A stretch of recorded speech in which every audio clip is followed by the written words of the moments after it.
The Cleo and the Caterpillar, Building Family Relationships and Friendships by Dr. Teresa Stiles and illustrated by the wonderful Demiria Seguin.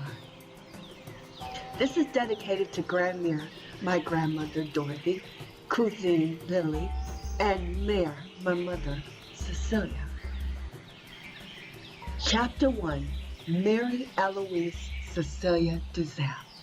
It was an early spring morning in April of 1958, and Mary Eloise Cecilia Duzelle, often called Eloise, was preparing to go outside to feel the warmth of the spring sun upon her radiant face.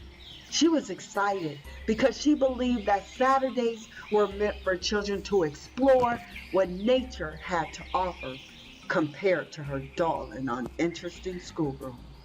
And now that spring had finally come, it allowed Eloise to once again enjoy her surroundings far away from her little bedroom encompassing one small window. She no longer had to endure the days when she would sit along her window pane and be an observer and hope for spring to return. Oh no, see, spring was now here, and she was happy to see nature transform before her bright, beautiful green hazel eyes. In fact, in her 12 long years of living, she had never, no, not never, ever once ventured outside of East Baton Rouge, Louisiana. This was all Eloise ever knew. She enjoyed living along the Mississippi River in East Baton Rouge because she understood she was lucky. Why?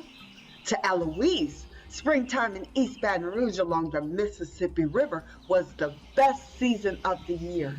It was a time when she could go outside and participate with her landscape.